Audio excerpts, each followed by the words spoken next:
I came across Sid Banks when I had been teaching. I had been a psychologist for 10 years. And when I started learning the principles,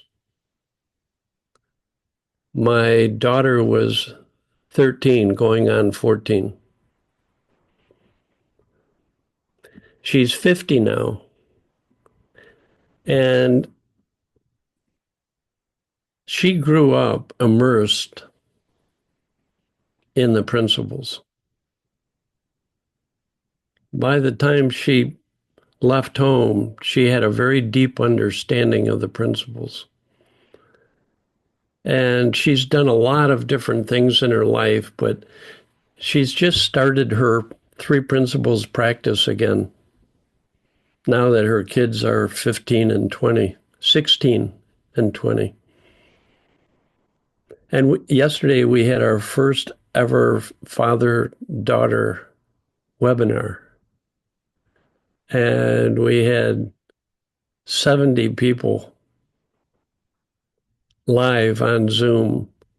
And it was so touching for me to see my daughter share her deep understanding of life that has allowed her to be very resilient. She gets upset like anybody, but she gets over it as quickly as anybody I know ever. She's like a little kid. She's like she's like my 5-year-old granddaughter, who most of the time is just running around playing and happy, and then she'll get really upset with her brother. And right away, she's back in the present moment. She doesn't think about being upset.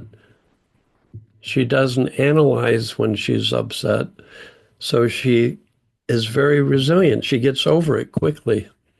Well, it's built into every single one of us to be that way.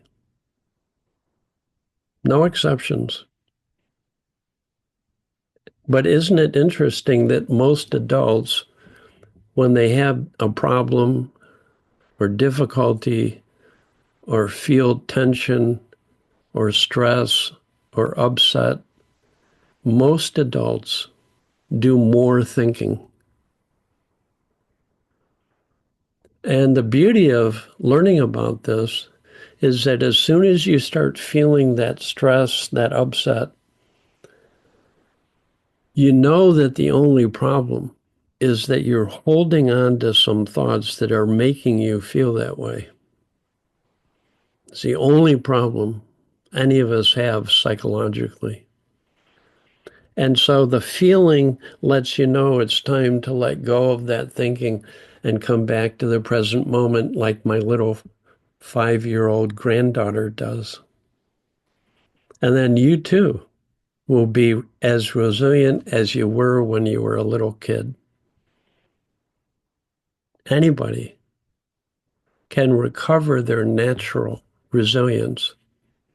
Being resilient is a hallmark of psychological well-being. It's a key. It's an indicator of well-being. If someone is resilient, they know enough not to hold on to and continue to think about something that makes them upset.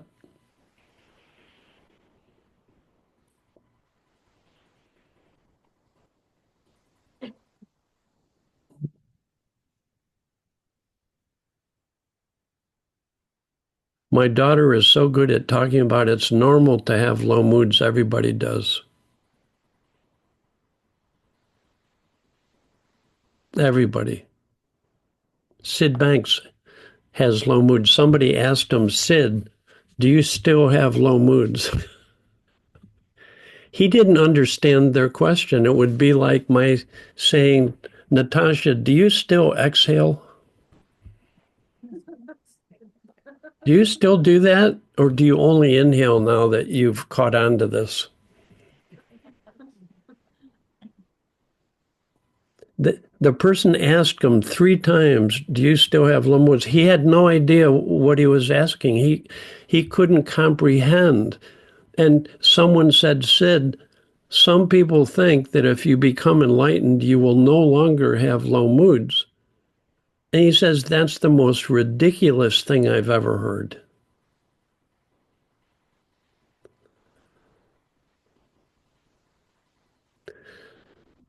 You have 2 people in a low mood.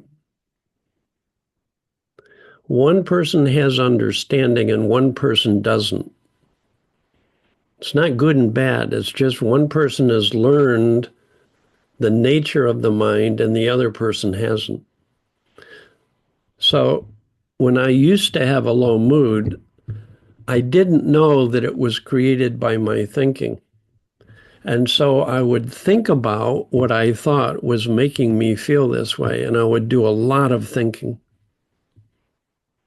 So I'm having a low mood, and another person is having the exact same, my daughter is having the exact same feeling. We're both upset, but I don't know it's my thinking, so I keep thinking. My daughter knows it's her thinking, comes back to the present moment, and several things are different.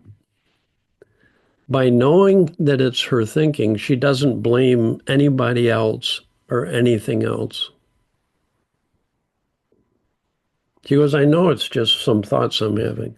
As soon as you know it's thought, it's easier to let go of it when you know it's just some thoughts you're holding on to. If you think something made you feel this way, what do you let go of?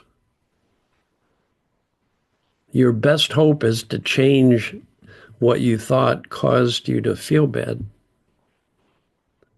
The other thing that happens when you know it's just some thoughts and it's normal to feel this way or to have those thoughts, you don't judge yourself for it.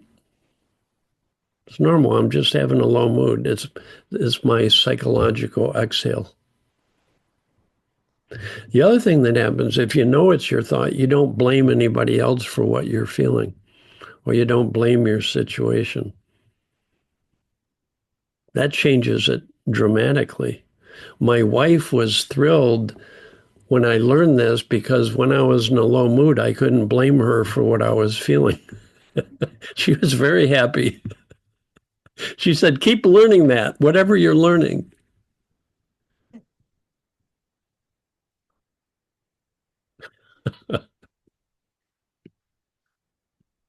Okay.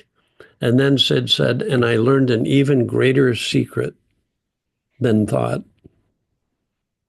I learned an even greater secret than that we live in the world of our own thinking."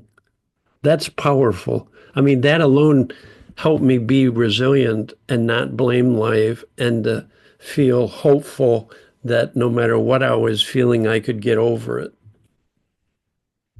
that I wasn't a victim of life. I mean, that changed my life. It changed my parenting. If that's all I had learned, I would have been happy. But then he said, "I learned an even greater secret,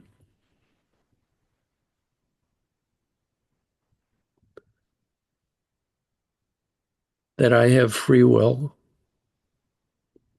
and that I can decide whether I put my attention on what's already been created, my thinking, my feeling, my behavior, other people's thinking, other people's feelings, other people's behavior, the outside world. I can put my attention on that and think about things that have already been created. Or I can put my attention on what's doing the creating."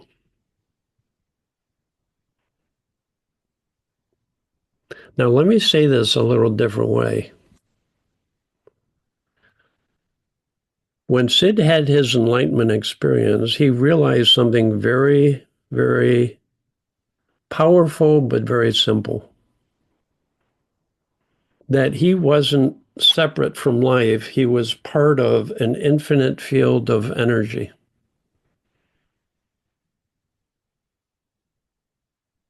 Now, doesn't that make sense? If you have a computer, you can talk about the computer all you want, but you wouldn't even call it a computer if it wasn't connected to a source of energy.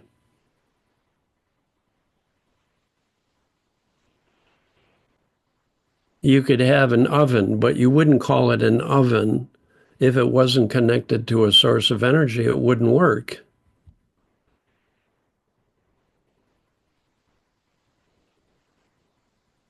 I'm able to see you and hear you and talk to you and feel my chair.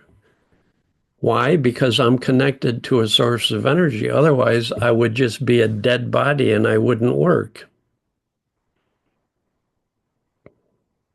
But it's hard for people to realize that we're connected to an infinite ocean of energy and we're just little waves on the ocean. It's hard for people to realize that.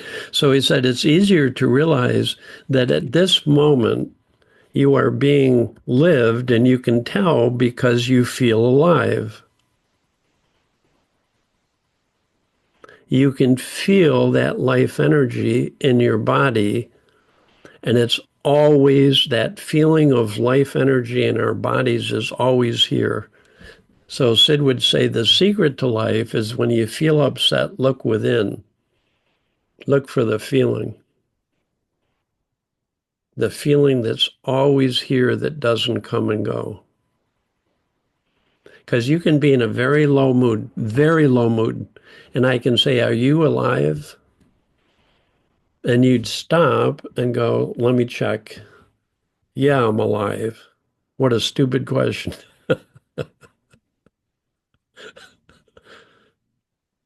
Because we can feel the life energy within us. Okay, humor me. Hold your hands like this, so you're not touching anything, and don't move your hands. Close your eyes and be aware of your hands.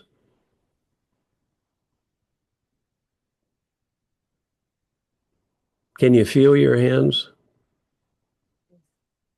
You're feeling life energy in your hands. Watch this. Watch this.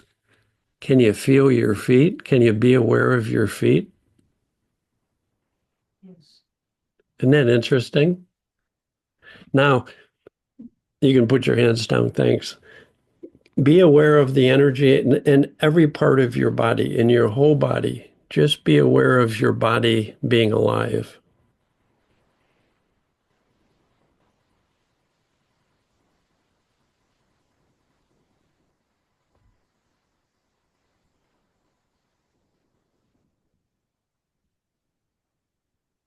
Do you notice that when you're aware of your body being alive and you're really feeling that feeling of life energy in this moment, you're not thinking. You can just feel. Thoughts may come and go, but you're not paying attention to them because you're paying attention to what's always here. What you're feeling inside you is the same energy that was here when you were 5 years old.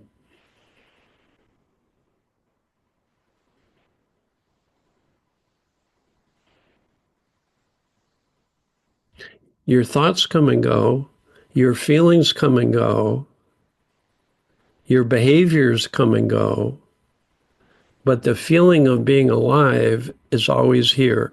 And in spiritual teaching, they call that the I am, or the true I, your true self. Because it's always here. You can always feel yourself, no matter how often your thoughts and feelings change. So Sid would say, you want to realize that your feeling is coming from thought. Wow, is that freeing? Oh, it's just thought. I only have one problem in life. I hold on to thoughts that create my tension, stress, or upset. That's the only problem human beings have psychologically. And when you realize you're the one holding the thoughts, you don't need a technique. You just let it go. If I put something too hot in your hand, you wouldn't ask me for a technique on how to let it go. You drop it. If you realize that you're holding a thought that's making you unhappy, there's no technique needed. Sid said, if you really see that it's thought, it'll bring you back to the now. The now being where you're present and not holding any thoughts. You can have 1,000 thoughts, but you're not paying attention to them. You're just present. You're just present. You're resting in presence. You're resting in the feeling of being. So Sid would say, it's all thought.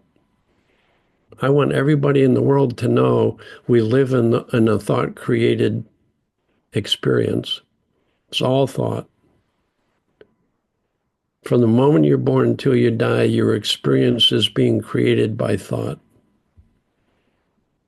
The second thing that's important that I want everybody to know is that when you quiet your mind down, you can become aware of the feeling of being alive and rest in that and develop a relationship with it and fall in love with that. That's the heart of all spiritual teaching. Discovering your true self that doesn't come and go and feeling it. Feeling it. Living in that feeling of being present. You can be in a very low mood. You have, like I said, two people in a low mood. One person is caught up in blaming the world and doing a lot of thinking. The other person is caught up knowing it, letting go, and feeling this moment as it is.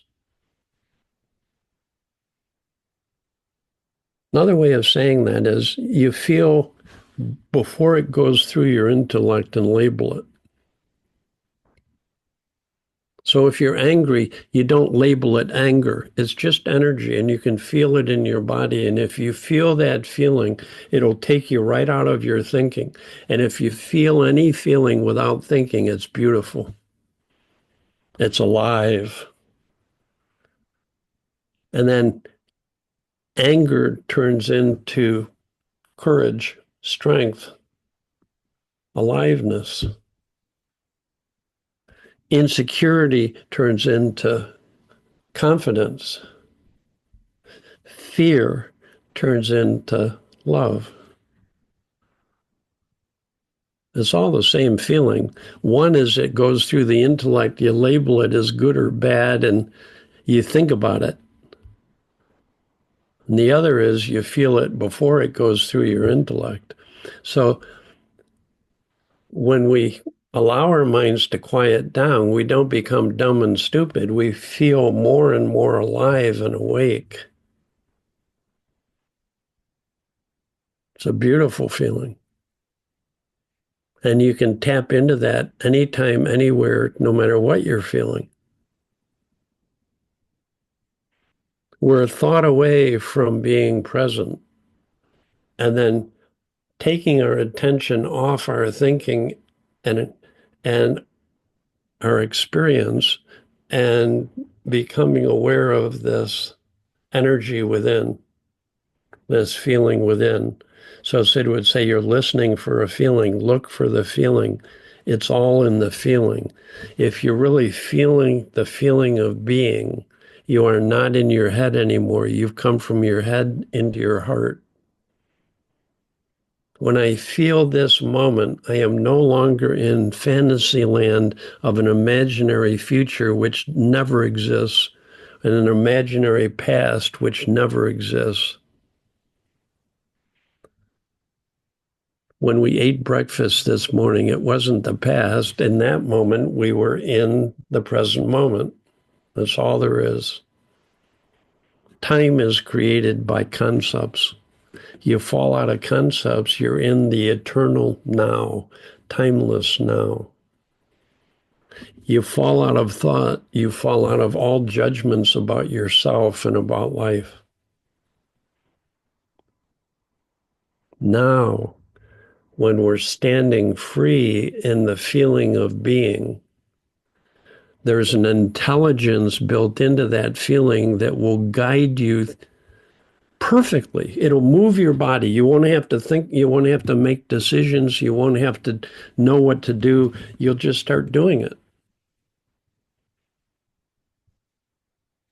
You say, well, how can that be? Well, when you drive a car, you have to become pretty present. And when you're present, you're going along, your hands are moving, and they're making life and death decisions all the time, and you're not using your intellect.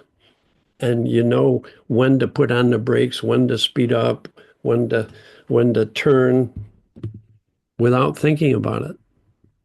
That's wisdom guiding us.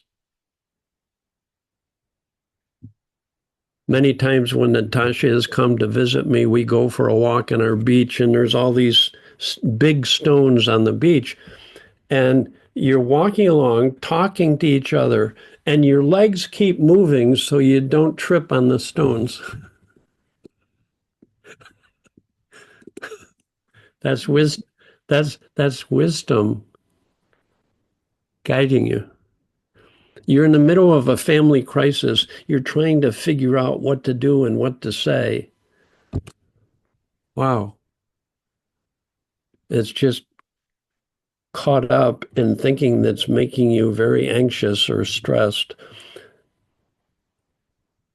When you realize holding is the only problem, you begin to let go of that thinking, and the crisis is still going on in your family, and now you're feeling this moment as it is, not imaginary future or past, feeling this moment as it is. And suddenly you know what to say. You know when to keep your mouth shut. You know when to stand up, when to go into the other room, or when to stay here. You don't even have to think about it. You're being lived by wisdom. When people become fully present during a crisis, they don't become dumb. They become more conscious, more awake, more alive, more intuitive, and just begin to have all the common sense they need to navigate that situation.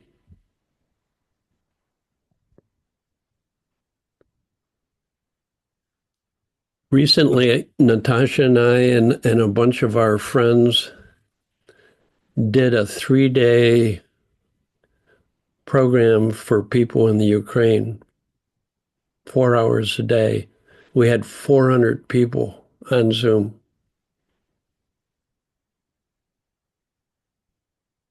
Many of those people were living in horrific circumstance,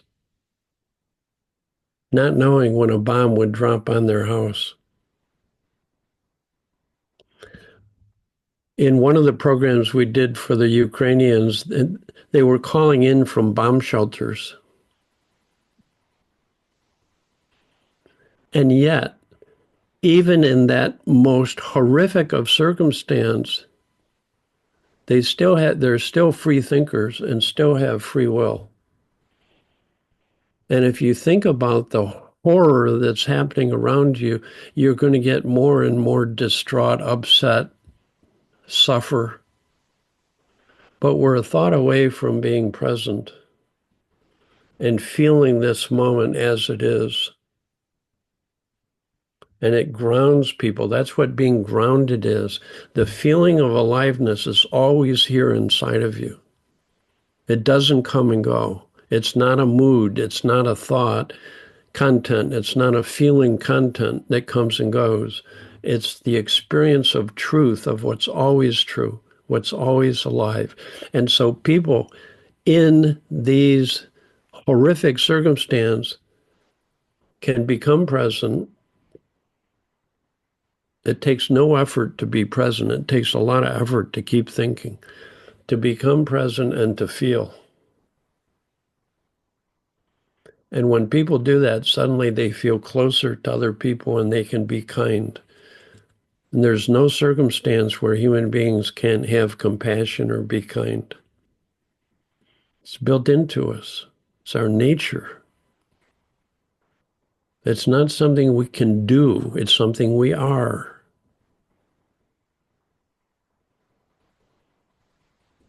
Natasha and I like to ask people, if you let go of everything, just don't hold on to anything you're thinking and feeling. Just relax. Just rest in the present moment, not holding. Let your thoughts come and go. Don't worry about what your thoughts are, if they're positive or negative. It doesn't matter. Just let them go, relax. Just rest in this present moment as it is, no matter what you're feeling.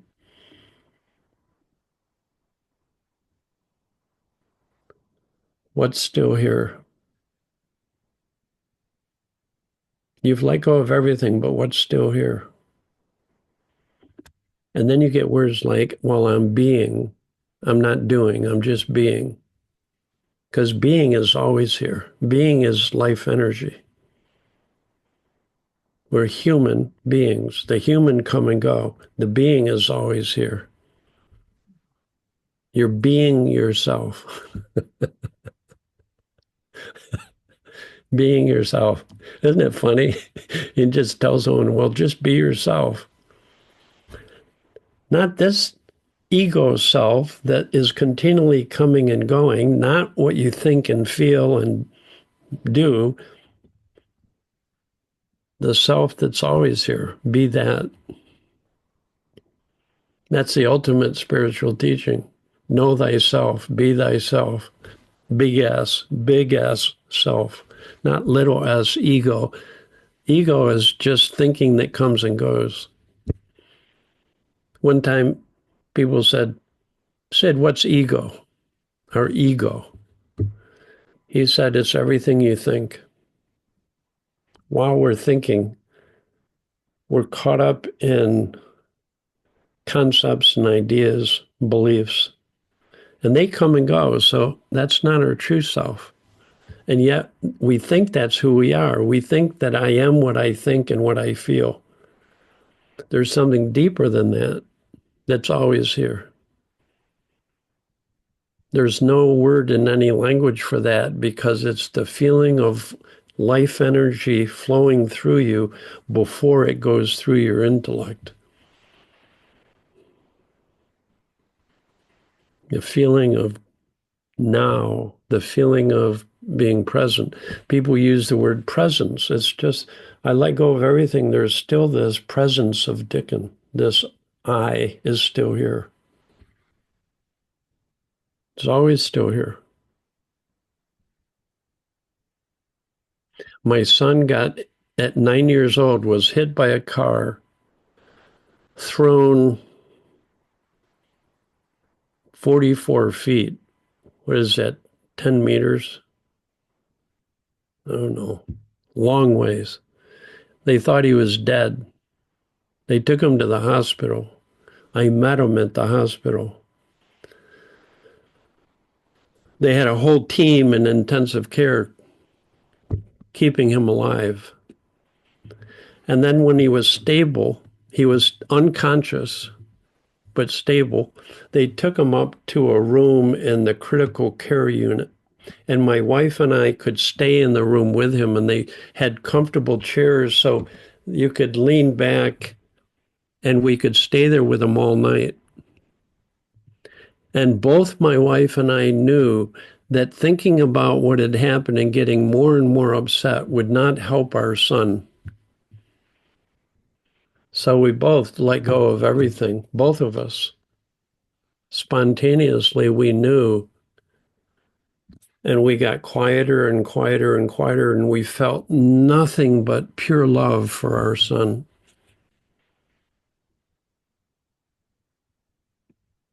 And then this is how wisdom works. It brings you what you need when you're fully open and receptive to it. It's called wisdom because it's an intelligence that can bring you exactly what you need at any moment in any situation ever that you find yourself in.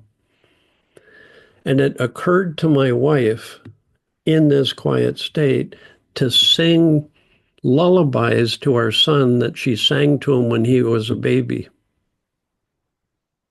And there's a monitor over his bed, and it had the number of his heartbeat, which was 113. So he's in a state of fear and panic, and even though he's unconscious, his heart is going twice as fast as normal. And they had a chart on the electric chart showing his breathing, and it was very shallow and fast and irregular. My wife starts to sing to him, and the heartbeat went from 113 down to 65. And the breathing suddenly went slow and deep. And when she stopped singing the song, it went right back to 113. Guess what we did all night? I can't even sing. I sang. I sang. We were singing because we knew it was helping him quiet down. That's wisdom. We couldn't have learned that in a book.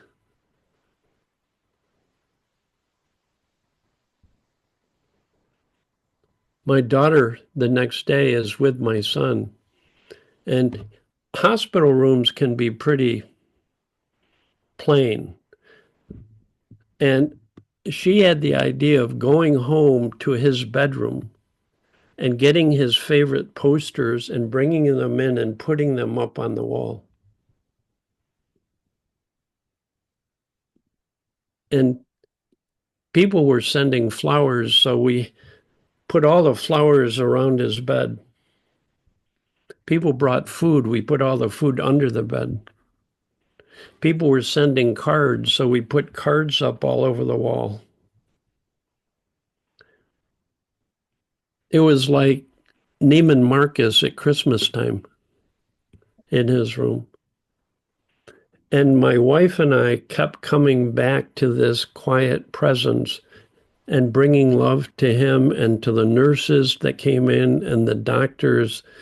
And pretty soon the nurses and doctors, even when they had finished their shifts, would come back and be with us because they just loved being in that feeling. And the doctors said after a few days, we've never seen anybody recover faster from their injuries than your son.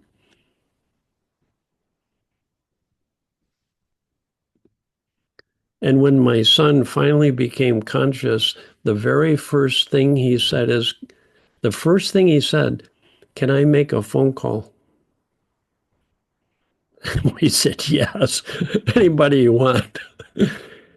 What do you want to call? He wanted to call the boy that was with him, that saw him, his friend who saw him get hit. His first thought was not for himself, it was for this other boy, because he had been surrounded by this love. I've been with people who are dying. I find that feeling. I can still feel sad. It comes and goes, but I find that feeling that Sid would say, always look within. There's a quiet beneath the noise of your thinking, the quiet of being present. Rest in that quiet. And in that quiet, if you're aware, there's just that feeling of life energy. Rest in that feeling. And if you're in a quiet mind and a deep feeling, you'll know what to do. It'll guide you no matter what's happening, no matter what your situation. No human being can think their way to the present moment. No human being can think their way to a peaceful mind. No human being can think and feel happiness at the same time, or think and feel love. So it goes against our ego that thinks, I have to figure this out. I have to think about this. You go beyond your thinking into the now. The feeling of the now is the easiest way to ground ourselves in presence. And then no matter what your situation, even if you're in a war zone, no matter what your situation, you can find that feeling that connects us to other people and to life, and we start feeling love and compassion without even trying.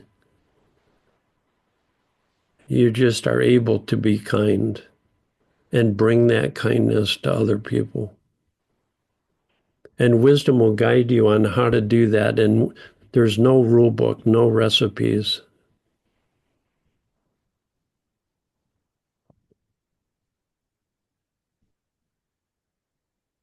So it says one of the greatest things you can ever learn is that there's only one psychological problem, is getting caught up in thought, thinking it's true, and continuing to think about it. Realizing that is a gift.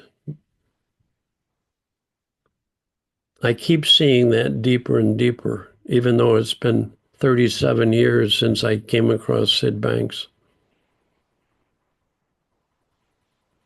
The more you see it, the more resilient you become, the more hopeful you become. The less you judge other people, because you can see innocently how they're getting caught up in thought and suffering, and they don't even know it.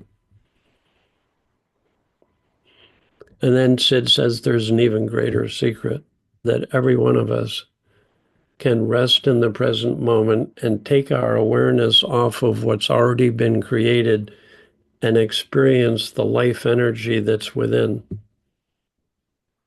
It's right here. Always. It's always with you. As long as you're alive, you can experience life energy within. Be aware of it. Feel it. Rest in it. And it will awaken your well-being. And it will guide you exactly where you need to go. That's the beauty of these principles. They're relevant for every single human being, no matter what age. I've taught this to 4-year-old kids and to 96-year-old people. And it's never a disadvantage to become more aware of how holding thought is creating suffering. There's never a downside to learning that. There's never a downside to learning that you're connected to the universal intelligence and consciousness and creative potential of life itself. That's our true self, our essence. No downside, ever, for anybody, any age. And there's always more we can see by insight. That's why after all these years, Natasha and I just can't get enough of this. We can't stop listening and learning and having more insight that helps us deepen our understanding of those two things. It's all thought, and we're connected to life energy that's intelligent, conscious, and creative.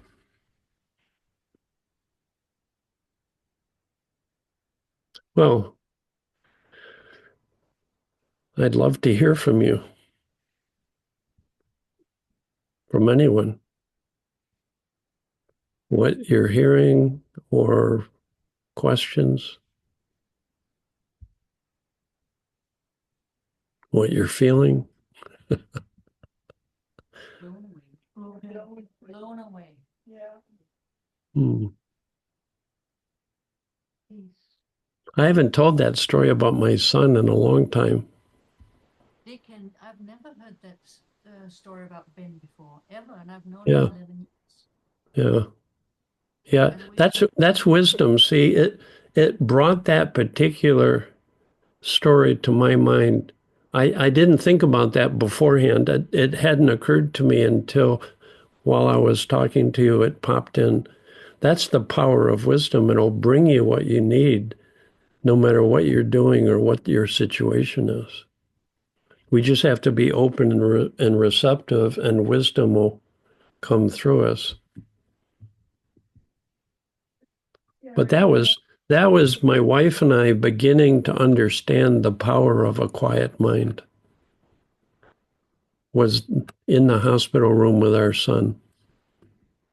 My wife at one point turned to me and she said, "Dicken, what are you doing?" We were both sitting there quiet for a long time. She says, "What are you doing?" And I said, "Well,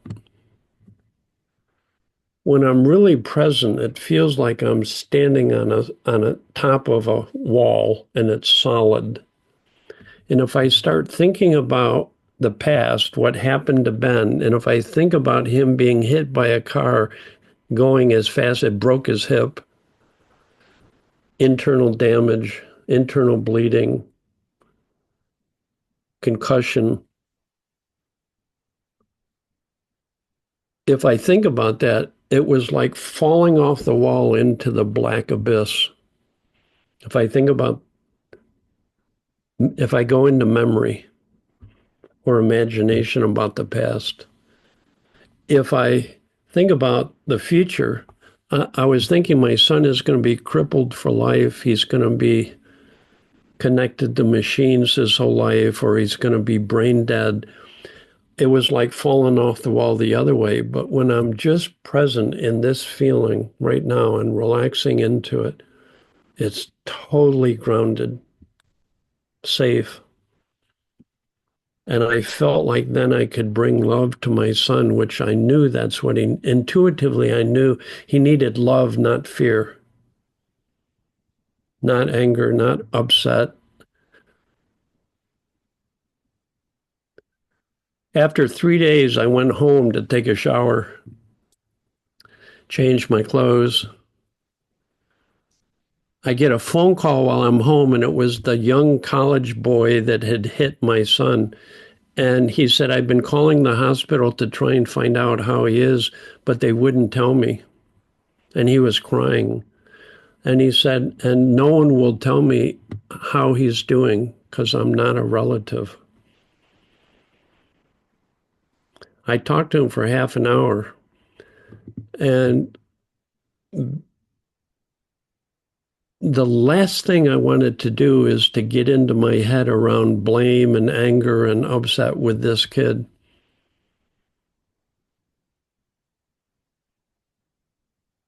And he left the call thanking me enormously and couldn't believe that I could be that compassionate toward him too, and what he must have been going through.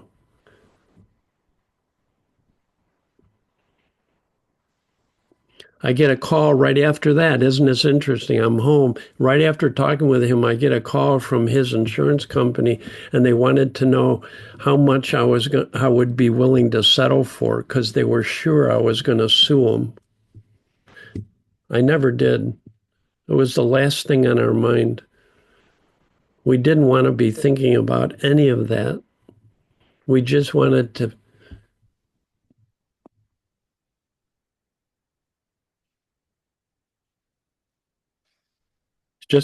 bring love to our son. That's all we wanted to do. And we couldn't do that while we're caught up in our own negative thinking. I couldn't do that. It's when I started to see that no matter what circumstance you're in the quiet moment of the now, you can always access love. No exceptions.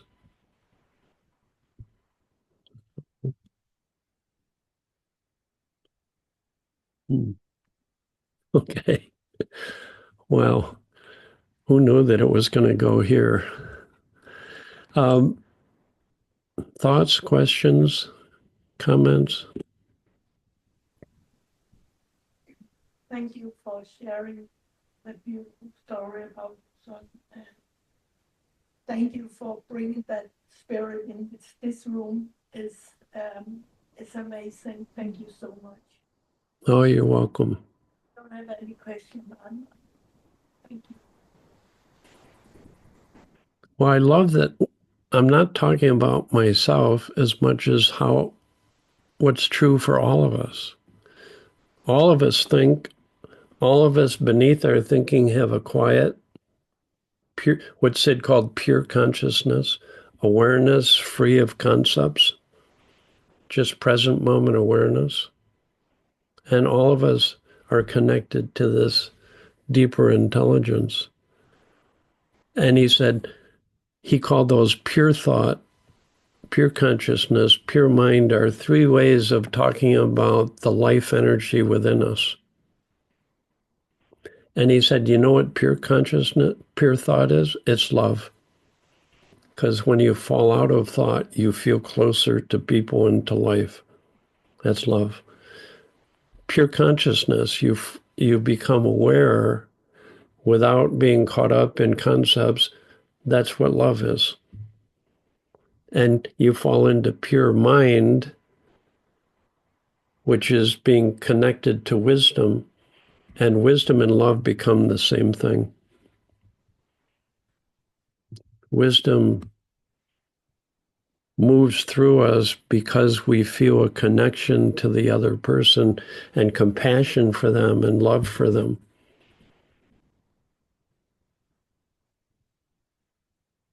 Like I could have compassion and love for that kid who put my son in the hospital.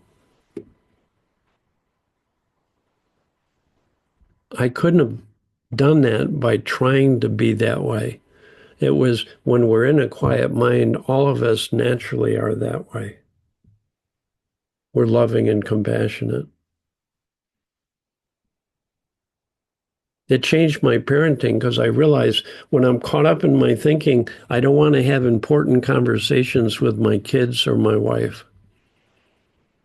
And I would step away and let go of everything, until I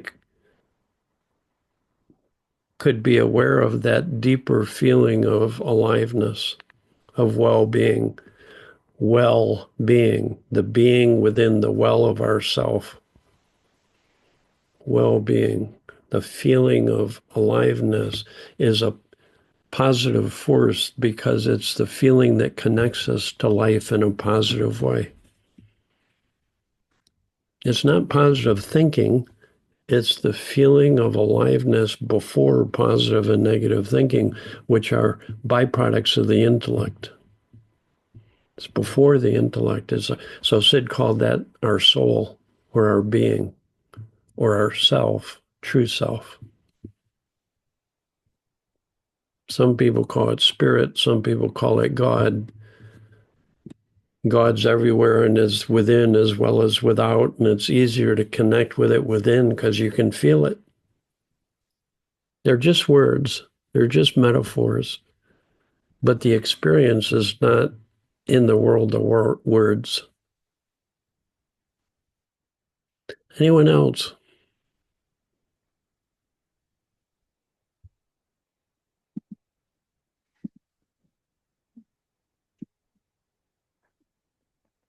We're passing Kleenexes around, just saying. I know, it is touching. When we go from our head into our heart, we come alive, we get tender-hearted. That's our nature. There's someone who has a question, Camilla?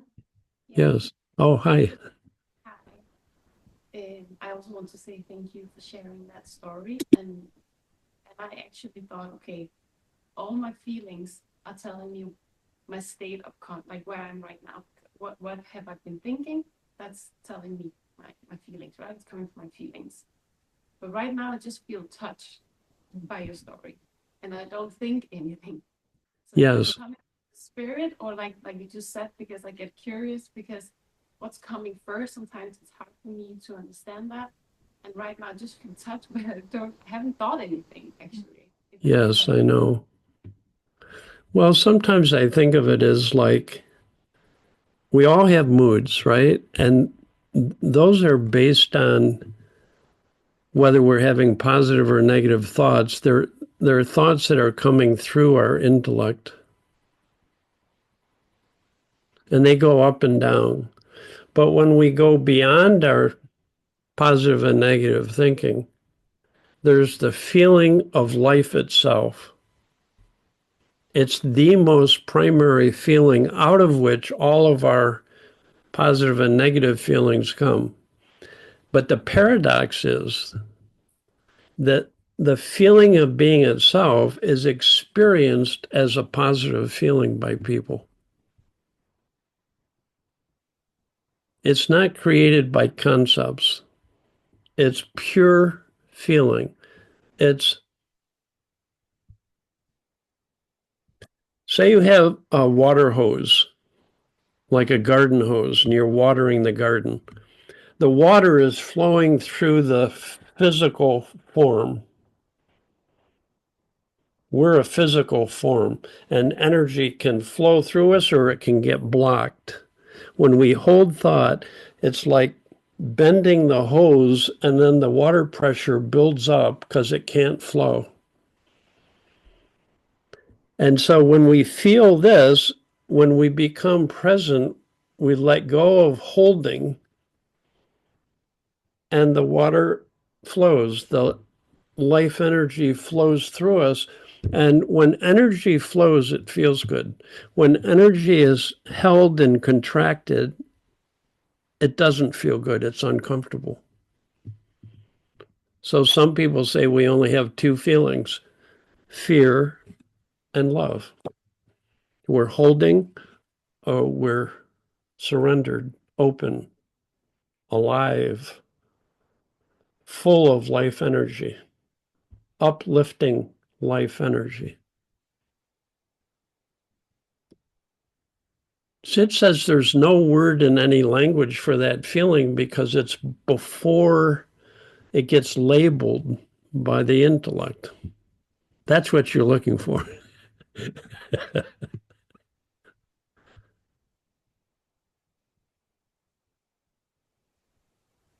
What I really like for the lesson today also is the free will, that I have my free will to where do I put my thoughts. I can just decide.